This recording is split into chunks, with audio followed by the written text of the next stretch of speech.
This is Eddie Wilson welcoming you to Austin Roots, a podcast about how Austin, Texas became flavored the way it is. And this is Dr. Jason Mellard, a cultural historian, doing my best to connect the old and the new in this city we call home. Or the center of the musical universe. John Andrews, a.k.a. Toad Andrews, is a guitarist who played with early Austin rock bands The Wigs and the Chelsea alongside Boz Scaggs and Pal St. John. He backed a range of rhythm and blues stars in the 1960s, including a stint working with the legendary bandleader Grady Gaines, and joined the Texas to San Francisco migration as a member of Tracy Nelson and Mother Earth.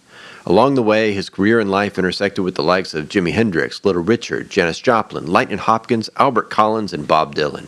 There are stories this man has that could go on for days, and we look forward to exploring even a few of them here. So thanks for joining us, John. Thanks.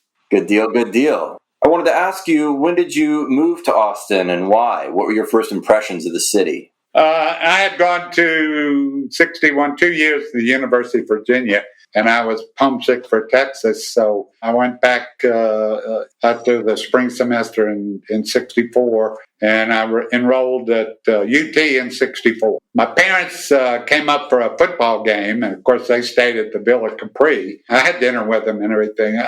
And as I was leaving in one of the ballrooms there, I heard this rock band, and it was a fraternity, sorority type thing, and I went in, listened, and they took a break, and I went up and spoke to the bass player, Bob Arthur. He was running the band. We got to talking. He said, "Why don't you come up and sit in?" So I got up and sat in, and afterwards he said, "Man, we need to put a band together." And I said, "Yeah, cool." So we were over at the Union one day, and they had a bulletin board back then, and you could post a 3x5 card up there, like a want card.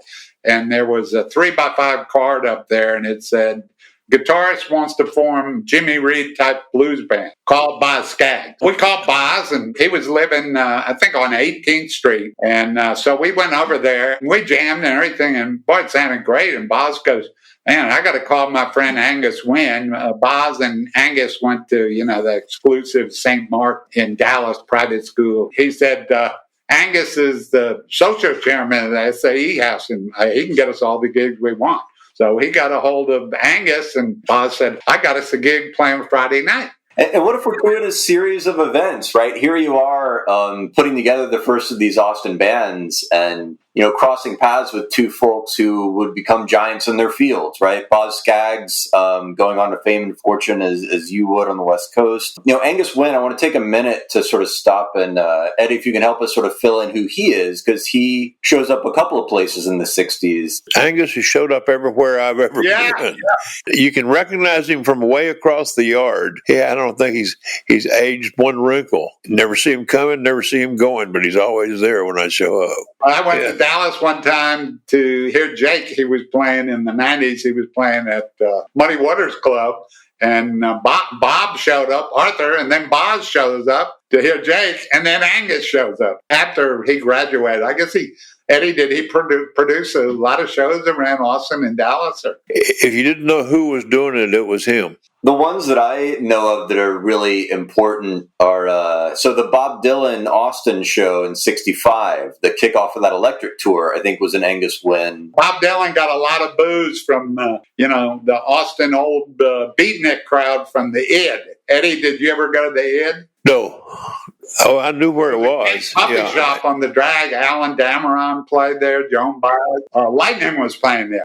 Lightning had played parties in high school in our parents' living room for $75. He'd take 50, and the bass player and drummer would split 25. So anyway, we get down there, and Lightning's up on stage, and for some reason his guitar didn't make it there to the It. Or he got a borrowed guitar, and he's up there fooling with it. Over the mic, he says, "Say, man," he said, "do anybody got him a guitar out there?" He said, "I can't play this thing." He said, "This third string, it done got barbed wire on it." Meaning it was a wound third string. In the late 50s, that was the thing. All the blues players, they played black diamond strings. And what I did was, for the B string, you'd use the top E, and the G, you'd use a B and on down. And then for the high E string, you used an A banjo string. So you didn't have all that tension on there. Because blues players back there, nobody played with a wound string.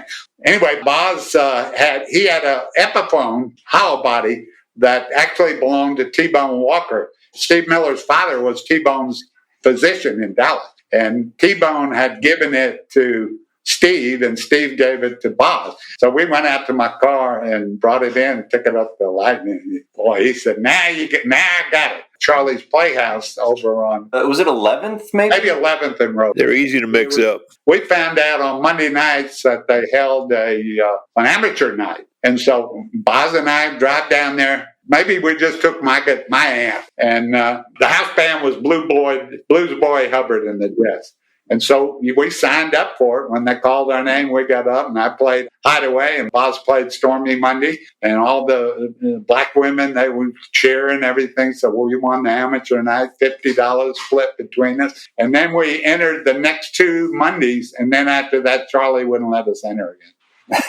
I'm glad you mentioned Blues Boy Hubbard, too. I feel like he's someone who should be a bigger part of the Austin music story. Very much so. I know him from there, and then, he was one of the key players on the fraternity scene. And that's something I want to talk to you about, too, because we've had a lot of conversations with people who kind of came out of the folk circuit, sort of the folk sings and Threadgills. The id would be in there, too, and then went on to psychedelic rock. But you come from sort of a different wing of it, where your base is sort of this rhythm and blues rock that comes through places like Charlie's Playhouse and then the fraternity party circuit, which I don't know that people realize what an important gig that was for artists. I never went to any clubs then in 64, and the gigs, and they didn't pay any money anyway. So we just, Friday, Saturday nights, we mainly played fraternity parties at the frat houses, and then we played the sorority gigs at party barns, like where Soap Creek was. We played there, that was a party barn. And the 64 was primarily playing the fraternity party scene. And then we would go on, if we were off, we would drive down in San Antonio and go to the famed Eastwood Country Club. It was over in the east side of San Antonio,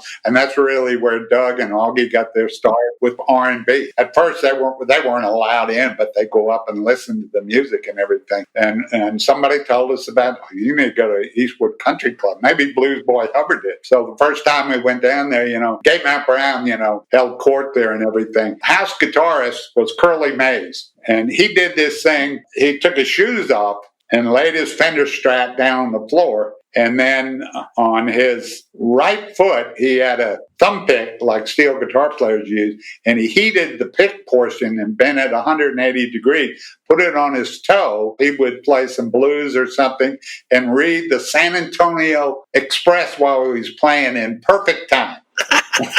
And the keyboard player was a real unique place because the keyboard player, the B3 player, was a black woman. Her name was Miss Margaret. And when Eastwood closed in the late 70s, early 80s, she actually moved to Oakland and was the house B3 player at the Continental Club. And then they had Miss Wiggles, and she would do handstands on a bar stool and while the band was playing, and she could flip that bar stool 360 degrees. Those are the clubs that we frequented. That's good. It gives us a more of a perspective on that rhythm and blues side of things. And so in this early period with Boz, this is a band called the Wigs, right? Yes. And what was your repertoire like? What did you play? You mentioned Hideaway and Stormy Monday. Yeah.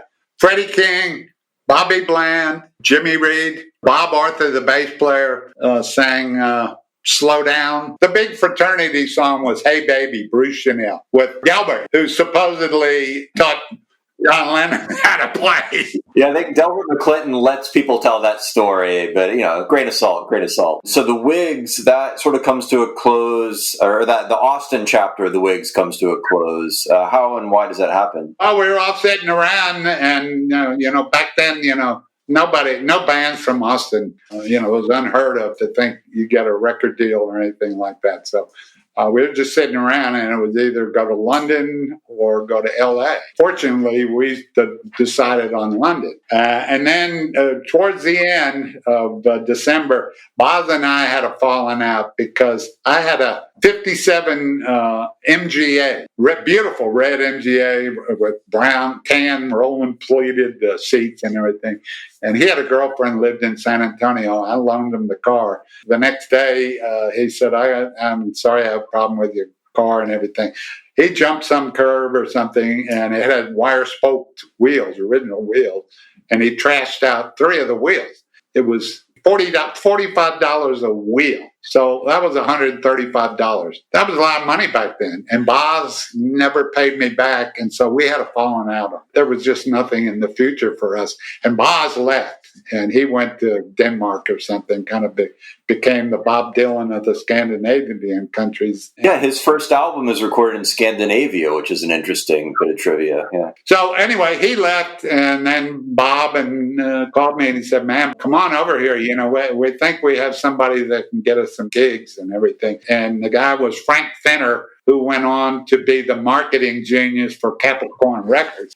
Book us at the clubs in Germany where the Beatles played, get us a British drummer, and then he'll work on getting a work permit. So I flew over there, and nothing ever happened. We were living on the 4th floor of a cold water flat in Earl's Court, freezing cold in London. The payphone was on the 1st floor, and when we'd get a call, the Brits would yell up, "Yanks! Yanks!"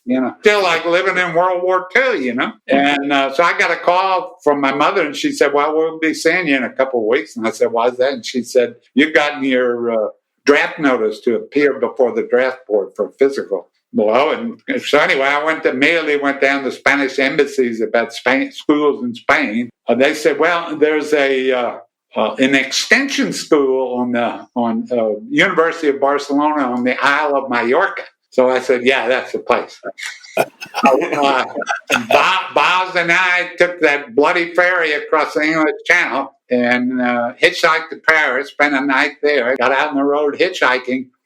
We went to sleep out on some field, and the next morning this old Frenchman is hitting us with his cane because we fell asleep in the family graveyard. So we got back on the road and put out our thumbs. This driver came by with this big Citroen. He could speak English, and he said, "Where are you going?" We said, "Barcelona." He said, "That's where I'm going. I'll take you all there." So we went there, and we took overnight steamer to Mallorca.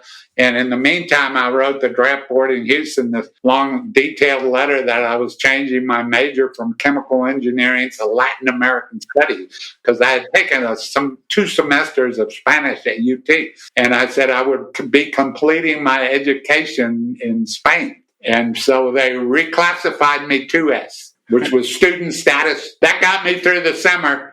And then I went back to school in 65 in Austin. In my English class, ran into this guy with long hair, and it was George Kinney. And he said, "I'm trying to put this band together with a friend of mine. His name's Rocky." Rocky Erickson and George Kinney, they knew each other for a while, right? Yeah, I guess they went to school together. We went out. I think we played some with Rocky and everything. And then he was in a band called the Slades, and it turned out that he was going to stick with them. And so George got Daryl Rutherford, and I called Bob Arthur, was back in San Antonio, and we talked him into coming up to Austin. We said we were putting this band together. We put the band together called we named it the Chelsea.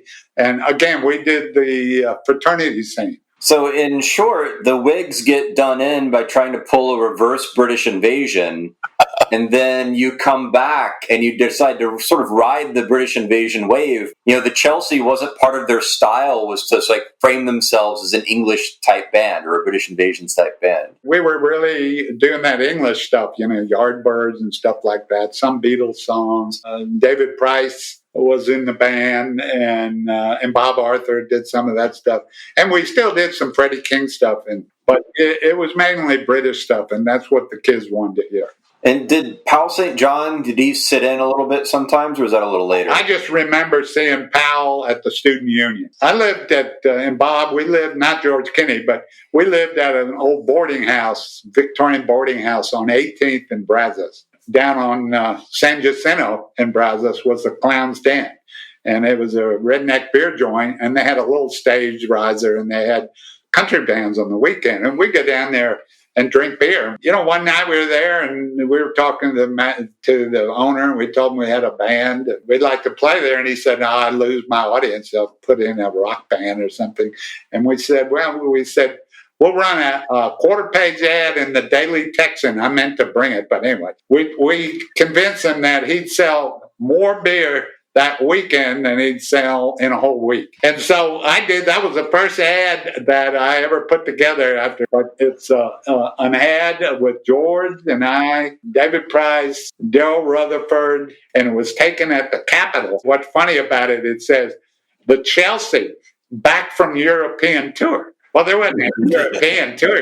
Bob and I had been in Europe, packed the place. And then the next night, Travis Rivers was in town from San Francisco, and he was staying next door with Gilbert Shelton. And Gilbert Shelton lived in one of the boarding houses next door. I guess Travis had been down that Friday night, and he said, can I come down Saturday and do a San Francisco psychedelic light show? We didn't know what he was talking about. And he said, yes. So he went down behind the stage. He hung a white sheet and everything, and he brought this projector down, and he had all these different color oils, and he projected it on the screen and did the psychedelic light show. And he said, I've got to drive to Port Arthur and pick this chick up. He said, I'm taking her out to San Francisco to audition for Big Brother and the Holding Company. So the next evening we were playing, and we took a break, and Travis came up and he said, this woman wants to meet you. So I went over and sat down, and she bought me a pearl. She had a cold pearl for me, and I drank that. And the next time I saw Janis was when myself and Mother Earth opened for her in 1968 at the Avalon Ball. And the other thing, Gilbert Shelton, he was a fantastic piano player. He played all that Johnny Johnson chess stuff. Johnny Johnson was the session musician for Chess Records, featured on all those Chuck Berry recordings. And Gilbert could do all those Chuck Berry songs, and they had a spinet piano by the side of the stage, and we just put a microphone and amplified him through one of the guitar amps. He'd come down and sit in and do his Chuck Berry stuff. That's great. So Gilbert Shelton would sit in with the Chelsea. Yeah. Nice. And then and that's when Powell would come down and play. For a month or two, he was kind of a member of the Chelsea, and he'd come down and sing some of his stuff and play harmonica. And Ed Gwynn, who formed the Conqueroo, he would come down just to hear Bob Arthur play bass and everything, and that's when he picked up bass. And towards the end, he'd ask if he could sit in. Word got out to San Antonio about this hippie band at the Clown's Den. So one night we were playing, and the Sunliners showed up. Sonny's band, Sonny and the Sunline, without Sonny. Right, Sonny Ozuna. Yeah, and they asked if they could sit in, and we said yeah. And Eddie, did you know George Kinney? Can you tell me a little bit about who he was, or did y'all not? No, I knew of George and knew friends who were related to him. Yeah, because I'm interested in his story, because I think, like I said, it's about filling out this elevators narrative. I feel like Rocky Erickson and Tommy Hall kind of stand in for all of this wide history for a lot of people today. But, George Kinney was someone so connected to Rocky, and, had Golden Dawn later, which was sort of in that same mold. Now, later, George moved to Nashville. He lived out in Kingston Springs, a little community about 30 miles west of Nashville, and he moved up there to get into songwriting and stuff. He was there for maybe a year or two. I used to, we'd get together occasionally. And the Clown's Den was different than the Jade Room, the 11th Door. I mean, it was a beer joint, it was really a beer joint, long bar and everything. And that went on most of this, till the end of the semester. At the end of the semester, we all went different ways. Thanks so much for giving us this picture of, the Clown's Den is a venue that is not really enshrined in the music history. We hear so much about the Jade Room and the New Orleans Club because of the Elevators story, but occasionally in doing this research, I come across the name the Clown's Den, and it just seems like a footnote. But now we have it sort of fleshed out now, hearing these stories from you. And it's also interesting in talking to you because you show that the way these music histories are often written treat the rhythm and blues story and the 60s rock story and sort of the Onda Chicana Tejano story as if they're separate. But these bands are all crossing paths all the time, Sonny's guys playing with y'all at the Clown's Den. I know that they also, backed up and played with the Tornadoes and the guys that would go on to be Archie Bell and the Grells. There was overlap there. And then you get back into that rhythm and blues world too, back in Houston. So your story is a little different. A lot of these stories from the 60s or the 60s Austin rock era, then people go to San Francisco. You get there eventually, but you also have this stopover where you're back in the Houston rhythm and blues world. 67, playing with Grady Gaines at the Eldorado Ballroom, and I played there. We played backed up Johnny Taylor, and a couple of times we backed up Joe Hinton. One time when we did it with just Grady Gaines and orchestra, Miss LaBelle, Too Good Douglas, and the opening act was Sonny and the Sunliners. And that was like the upscale place, right? It was a nicer venue, the Eldorado. Yeah. Down the street on Dowling was the Club Ebony, and which was another big club. It wasn't as big as the Eldorado Ballroom. But when I was senior in high school, Monday nights I used to sneak out and take my parents' car and drive down to Dowling Street and park and go to Club Ebony. Every Monday night they had Battle of the Guitars with Gatemouth Brown and Albert Collins. And then the other clubs in Houston were Shady's Place. Well, there was one, McDaniel's Lounge, near the U of H. With Grady, we did a Blue Monday starting on Sunday evening from 2 a.m. to 10. And a lot of the workers from the Ship Channel, I mean, it was packed. All the musicians, when they got off, would come down and sit in with Grady. And when Albert Collins was in town,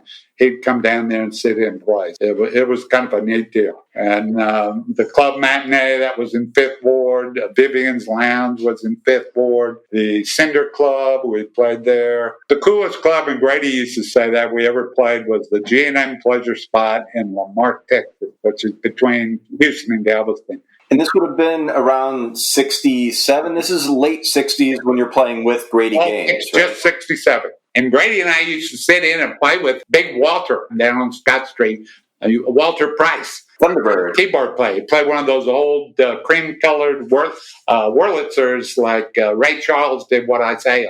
But just, back then there was so much R&B music in Houston. Tell us who Grady Gaines is. He actually grew up in East Texas, and he moved to Houston when he was about 9 or so. Grady, in his teens, put a band together, maybe called the Rhythm Rockers or something, blues and R&B.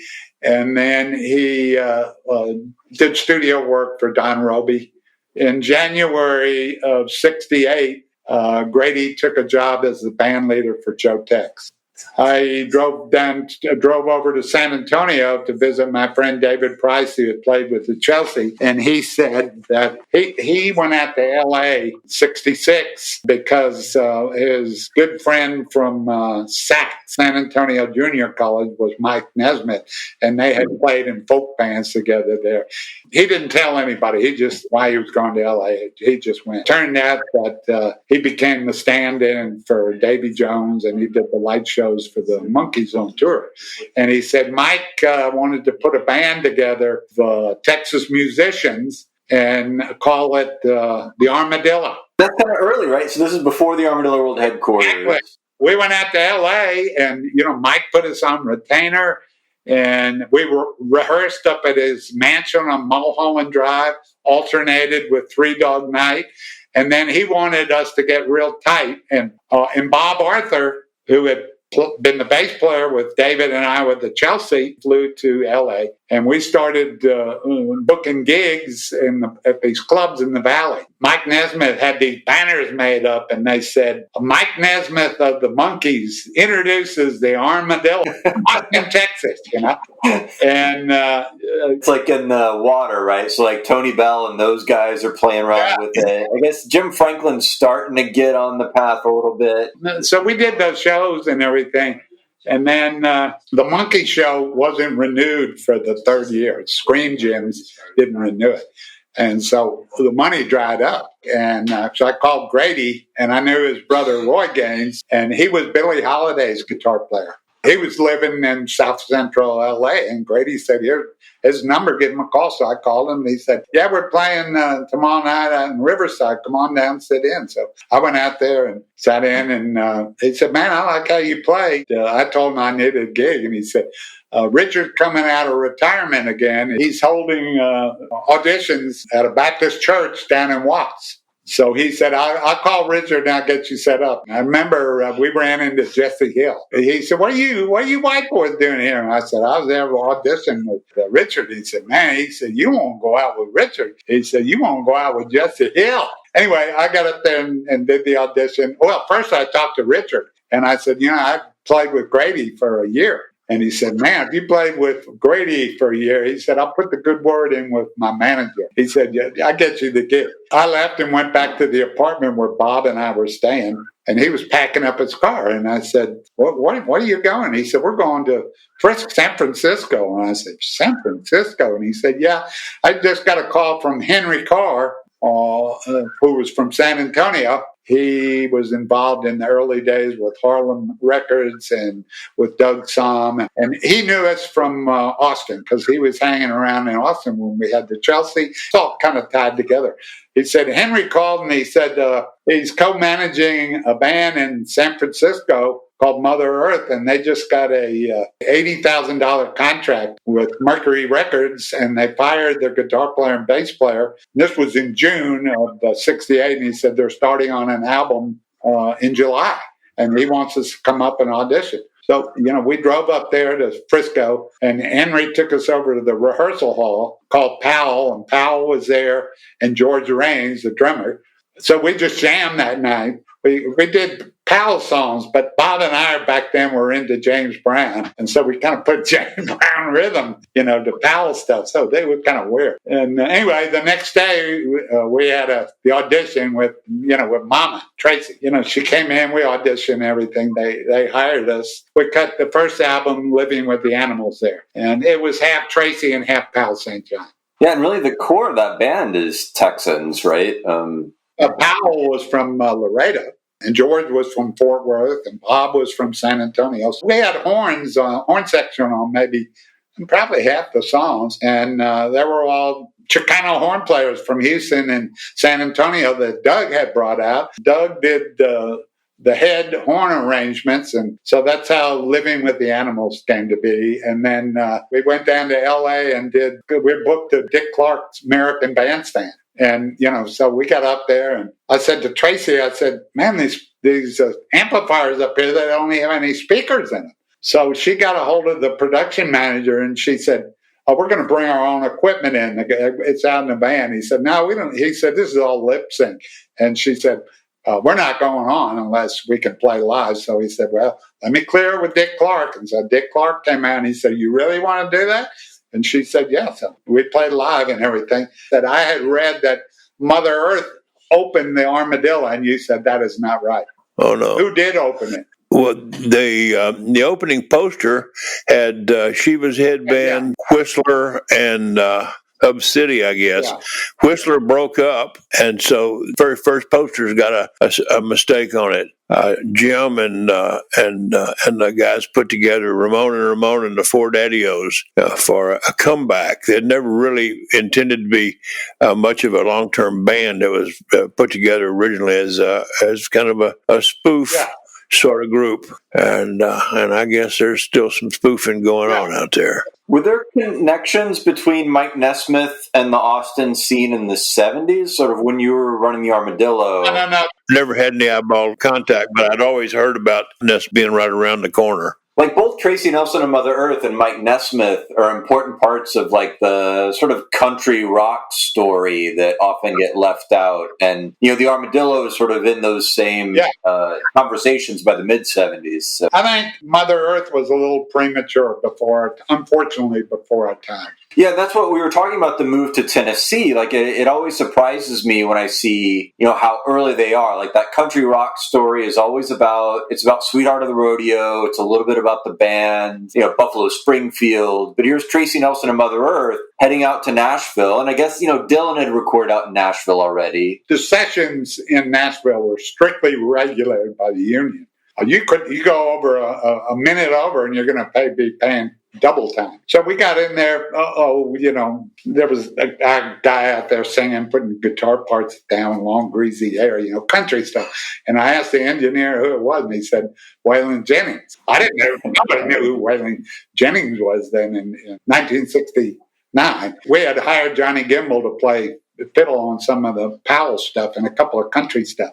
Well, I was sitting talking to Johnny Gimble, and we were talking about early days when he played with Bob Wills and city side, countryside. So the countryside, we had Johnny Gimble on it, Pete Drake, the steel player who probably played back then in the 60s and 70s, 90% of all the country hits out of there. And then Pig Robbins, who was a blind piano player. He was the session piano player in Nashville. He was so excited about working with a rock band. He was blind. Legally blind. Valet told us they brought him back the next day. He'd nip a little bit, during the session. And the valet told us that he was so excited on the way home that he actually drove his Cadillac home. And the valet would tell him there's a light up here, get over to the left or the right. And he drove 30 miles back to Nashville.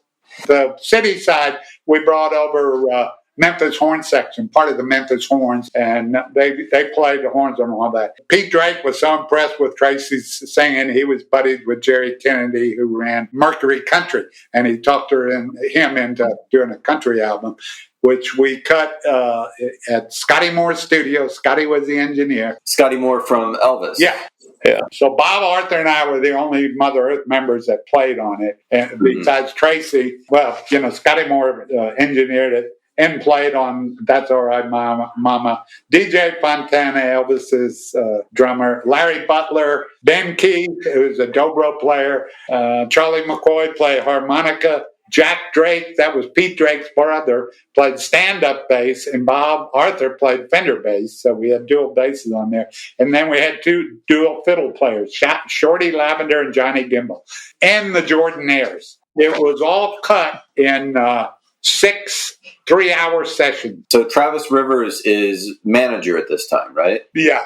So another Texan in the mix. What was your relationship with him like? Real business, unless we were all out drinking, then, Did y'all all live on that farm together? Yeah, for about 3 months. There were a couple of farmhouses there. And there was an old smokehouse from the turn of the century where they smoked Tennessee ham. And we turned that into a rehearsal hall. Travis and Tracy lived together. The Reverend Stallings, he couldn't take it. Nashville was too... It was extremely racist. He left and went back to San Francisco. Powell was in the front bedroom with Joyce Cobb, who was a vocalist that maybe sang on Living with the Animals, and Tracy flew her in from San Francisco. So they stayed together, and then Clay Cotton, who was our keyboard player, he was there. And then there was an upstairs, but you had to go outside to go upstairs. And George Raines and Bob were in one bedroom, and myself and my ex-first wife were in the other bedroom. So it was pretty packed in there. So like a Texas, San Francisco hippie commune outside of Nashville. Well, sort of. I wasn't really into that hippie kind of stuff and everything. I didn't smoke pot. I didn't do anything. I just drank beer. I didn't like San Francisco at all. I didn't like all the hippies out there. I just didn't like it. I didn't like the weather out there. Tracy gave us an ultimatum. If you want to stay with Mother Earth, you're going to move to Nashville. Myself and Bob Arthur were the only ones and then they got George Raines, and George Raines rejoined the band, and he moved to Nashville. When we were talking about the country legends, I wanted to ask both of you about, Jimmy Day, whose career is like, what an arc of a career, what a famous and infamous individual. I think he was born in 34. He grew up in Tuscaloosa, Alabama. Started out playing on 6-string Fender lap steel, and then on to a 8-string 3-neck steel. And then he was a pioneer of the pedal steel guitars. After high school, he was the staff steel player on the Louisiana Hayride, backing up Hank Williams, Jim Reeves, Willie Nelson. Karen Young, maybe? Ray Price, Webb Pierce, and Elvis Presley. And actually, Jimmy Day and Floyd Kramer, he was the keyboard player on the Louisiana Hayride. And James Burton was later the 14-year-old staff guitarist on there. Floyd Kramer was already doing session work in Nashville. So Jimmy went up there, and he started doing session work with Ray Price and cut Crazy Arms. And Jimmy was Willie's guitar player in '69 in Nashville.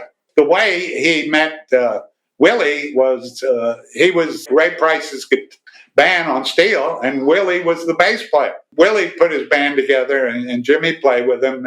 They traveled around the one-nighters around the country. They'd drive from Nashville to L.A. and play a gig, and then they'd drive to Chicago the next night or something like that. There's a illustrious Dr. Snap, that would prescribe those country musicians any amphetamines they wanted.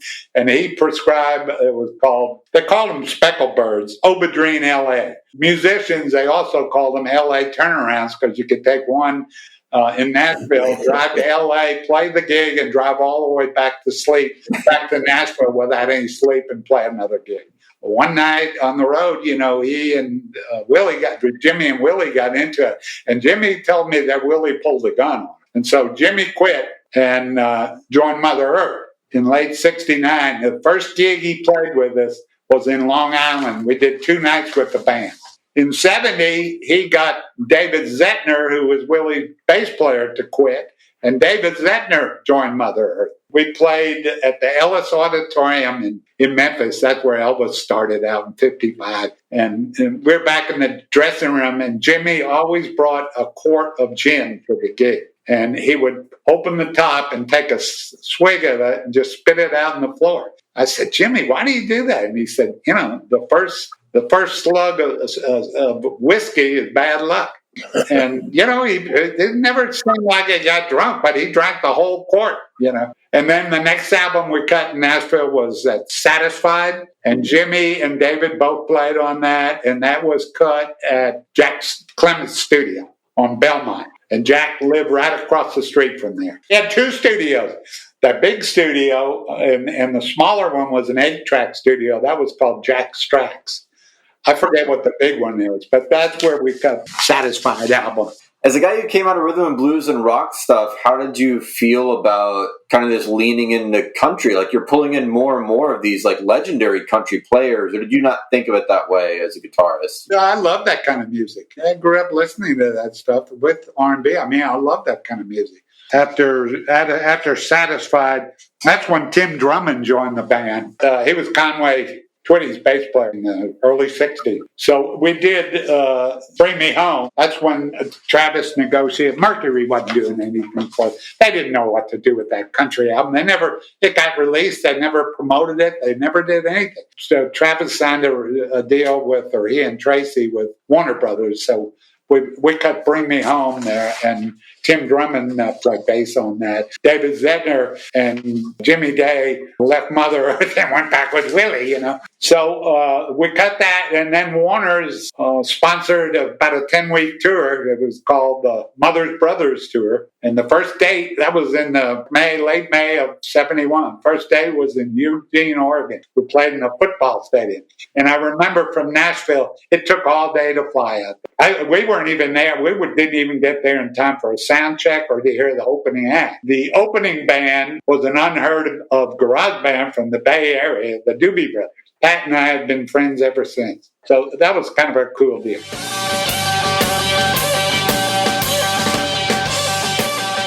Let's talk about Newport Pop. Okay. June of '69. What they called Newport Pop Festival. It was at a racetrack in L.A. called Devonshire Downs, and they had RVs for dressing rooms backstage. We went on around noon. We followed Booker T and the MGs. And as we were walking up the stairs, Booker T and the MGs were coming off. And I said, "Last time we saw you, you were playing Club Paradise. Now you're playing Newport Pop. Boy, you've come up in this world." I saw y'all. And so we got up there, man. The stage was like 30 feet off the ground. There were 200,000 people there. It was the biggest festival that year behind Woodstock. So anyway, we're in our RV dressing room. All of a sudden, Hendrix puffs in. Had all these scarves on and stuff. And he goes, "Man, where's your bass player?" And these are exact words. He said, "Billy Cox done gone back to Nashville on me." And he forgot to tell Billy Cox they were playing Sunday. So Billy, he lived in Nashville. He went back to Nashville. So George and I went out in the front of the stage, and 200,000 people. But we found Bob, and we said, "Man, Jimmy wants you to play the set." And he said, "Oh, man, quit screwing with me." Anyway, he got up there and played the whole set with him. And, videos, and Jimmy played through a wall of Marshalls, and they had 6 dual showmans up there for Bob Arthur. There's a video you can get up, Devonshire Dan.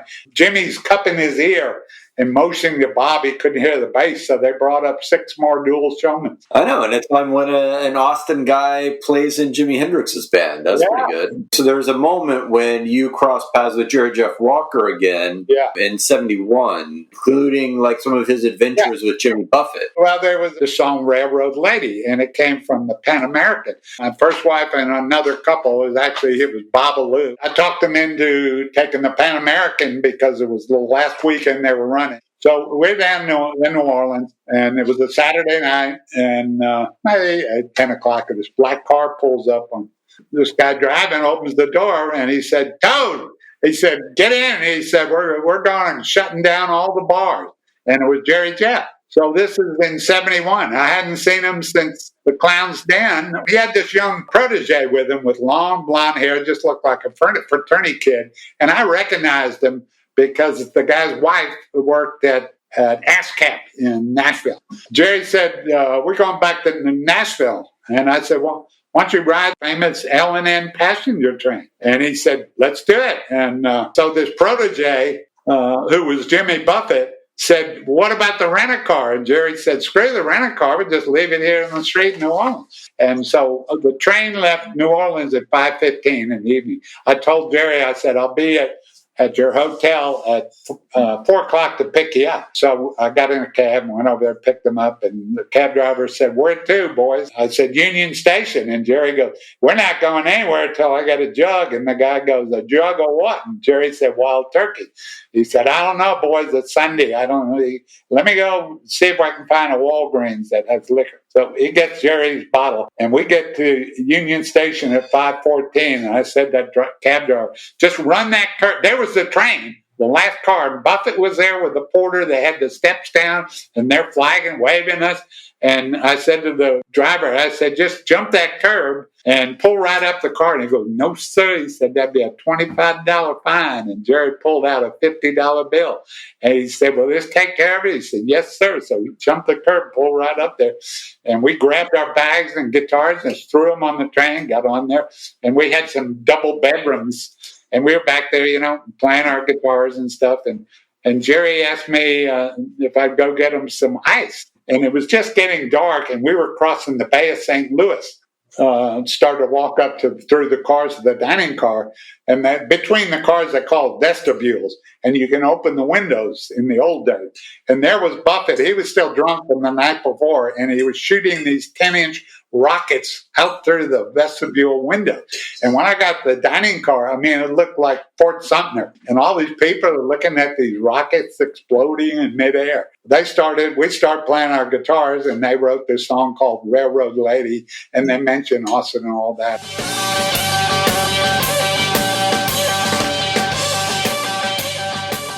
I think in 71, we played the first gig at the Armadillo. Maybe it was in 70, but I remember specifically, I didn't like flying back then. We had some really, really rough, turbulent flights. I took the bus from Nashville to Dallas, got off in Dallas, and our roadie was in Dallas, and he drove me to Austin. And I remember that afternoon at sound check, and the first person I met there was Big Ricky, the guacamole queen.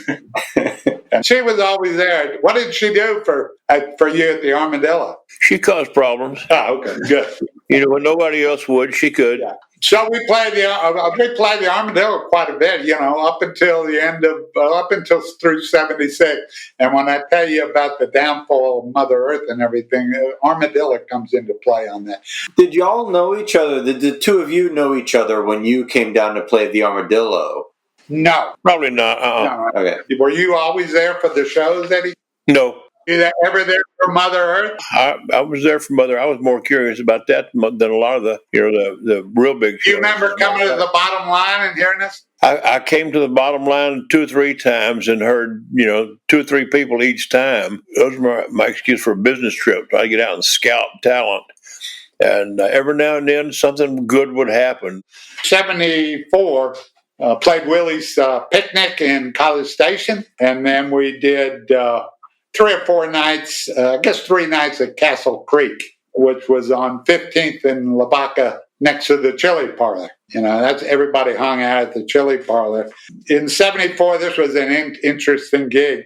We were playing in Cambridge, Massachusetts. It was Mother Earth and Waylon Jennings. And Waylon Jennings' front guy was Billy Ray Reynolds, who wrote one of the songs on that Mother Earth Tracy Nelson album, country album. And so we did our set, and Billy came up to me and he said, "Man, Waylon really likes your guitar playing. He wants you to play this whole set with him." I said, "Yeah." So they took my old 410 Bassman bag and hooked it up, and I got up there and played the whole set with Waylon. A lot of chicken picking, Wow. We did a dual taping 76 for Austin City Limits. And then we played that Steiner Ranch Cosmic Cowboy concert with Waylon, Willie, and David Allen Coe. To get out there was just a single-lane highway. Traffic was incredible, and none of the artists could get out there. Willie and Waylon and David Allen Coe went out the day before, and they had their buses. And the rest of the guys, the bands, they flew us from Town Lake in these helicopters that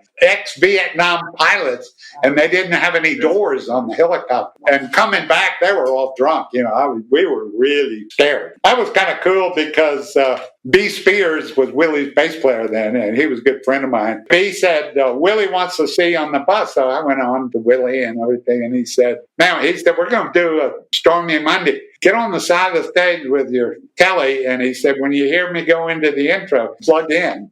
He went into that intro. I just got my guitar and plugged in, and I looked over and I couldn't believe it. His guitarist was Grady Martin, the legendary Grady Martin. There's this whole beautiful circle here of these people who keep bouncing into each other. This just river of American music that I think Tracy Nelson and Mother Earth and yourself as a part of that, it all just sort of surges together. And I have the Esquire that Gatemouth Brown recorded Okie Dokie Stomp on. Well, there you go. It was on display at the Rock and Roll Hall of Fame between Muddy Waters Telecaster and John Lee Hooker's gold top Les Paul for 10 years. And then when I got the guitar back, but we were playing the Austin Opera House. Guy was opening for us with Steve Earle on bass, and we finished our set. It's 1 or 2 in the morning, and we're in the dressing room. Willie shows up with Daryl Ross. So Daryl really liked our show and everything. The next day, UT was playing Arkansas for a national championship, and he said to us, "There'll be bench passes for everybody in the band." So we went and got bench passes. We sat on the bench with the players. But back then, women weren't allowed out in the field. Tracy had to sit up in the stands with Edith Royal, his wife. Oh. Yeah, we used to play in Chicago a lot, and there's a famous tavern there called the Berghoff. So we took the train up, and then we were taking the train back. So we'd meet at the Berghoff. It's one of the oldest bars in the country. We were in there, sitting at the bar, and Tracy with us, and the bartender came up to Tracy, and he said, "I'm sorry, man, but this is men's bar only." Because she had ordered a Jack Daniels. He said, "If you want your Jack Daniels, you'll have to go next door to the Berghoff restaurant." The same thing happened to her at the Hotel Syracuse. We were opening for Three Dog Night. We went down to have a drink beforehand, and the white person came up, and Tracy ordered a Jack. She said, "I'm sorry, this is a men's bar." And Eddie, the same thing happened in Austin. The first time we played the Vulcan Gas Company. 2 times we played the Vulcan. Boz was playing second guitar with it. After our break, we went down one of those beer joints down there. We were sitting in a booth, and an old timer comes over. All these rednecks in there. And Tracy's there, and she had a half pint of Jack Daniels or something. She said, "Can I get a cup of ice for this?" And he said, "No, ma'am." He said, "This is men's only bar." They made her leave. So that's 1, 2, 3, 4 times she got escorted out of those bars. We left Nashville and drove to Houston. We didn't even play Liberty Hall. We played somewhere else. We were playing a prom in Bay City, Texas, and our bass player couldn't make it. And I called Red Novak at H&H Music, said we needed a bass player. He said, "I'll see if I can get somebody." And so he called me up, "What time?" And I said, "Well, we're going to go on about 7:30 or so." He said, "Well, I'll have him down there around 7. And so we're waiting for the bass player, and all of a sudden the station wagon pulls up, and this guy gets out, He said, "I'm the bass player," and he said, "I'm Kenny." And so he opens his station wagon, and he's got a stand-up bass there. And I walked up to him and I said, man, we're an amplified band. Didn't Red tell you that? And he said, yeah, he told me that. He said, come over here. And he opened the other door and he pulled out a 410 Tweed Bassman. So, and he had a pickup, D-Armand pickup on that bass. And he played the whole set. He was great. He knew all the songs. It was Chuck Berry stuff and all that. Unbelievable, that he played that gig with it. That last gig, we played in Houston, and then we had 2 nights at the Armadillo. They got canceled while we were in Houston. That was what year? 76, December. And so... I left Armadillo December the 1st of 76. Wow. Must had something to do with it. Yeah, the guy that probably took over for me realized I'd made a bad deal and we were going to lose money again on Mother Earth. Yeah, probably. We were supposed to play Carter's inaugural parties in D.C. and he pleaded with us to at least play that inaugural party, and we said no. Wow. No way. So that was the end of it.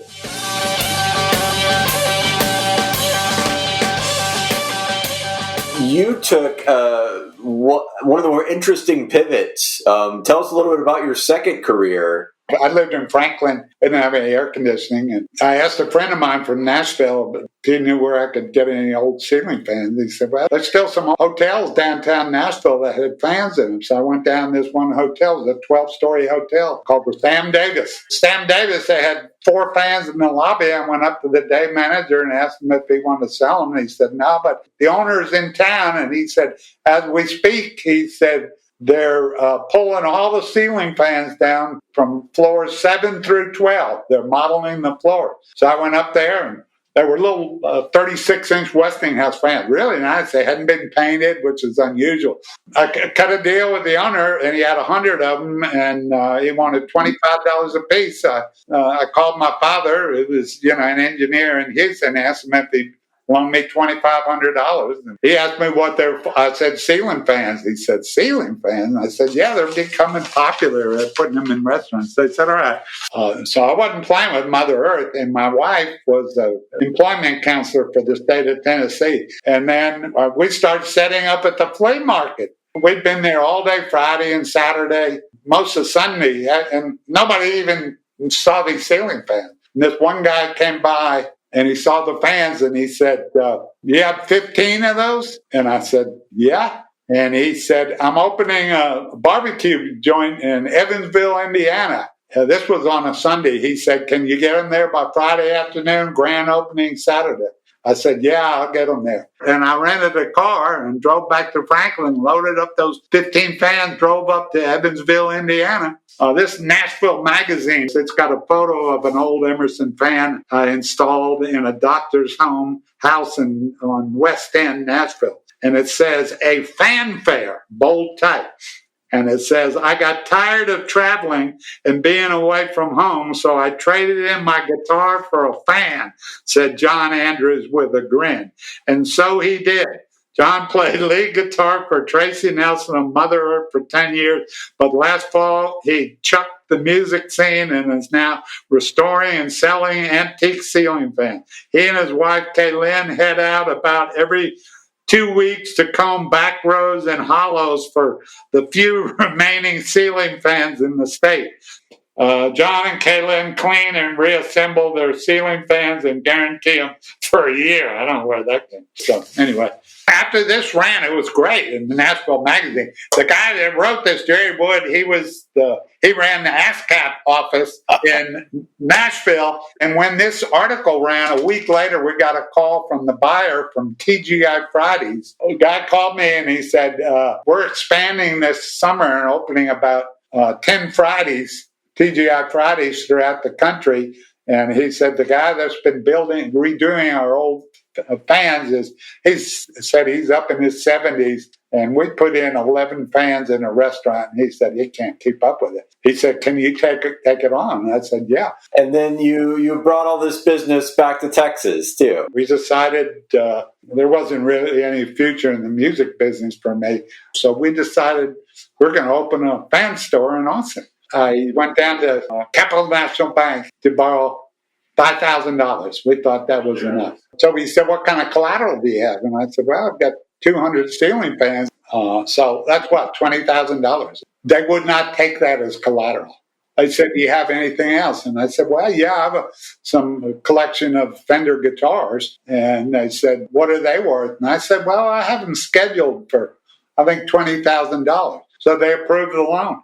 And so we opened the business with $5,000. I think it was a 3-year loan. I paid it back within a year, and that was it.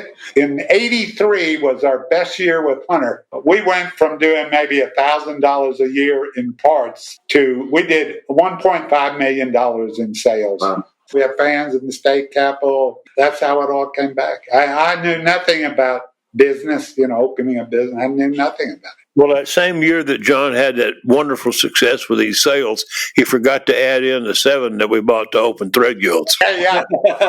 All the Thread Guilds ones, yeah. And those are the ones we had banded for you. They had red bands on them.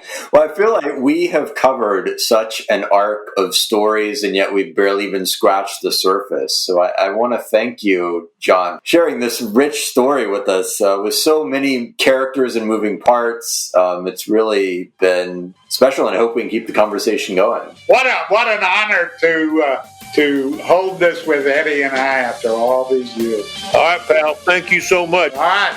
Yeah, thank you. Bye-bye.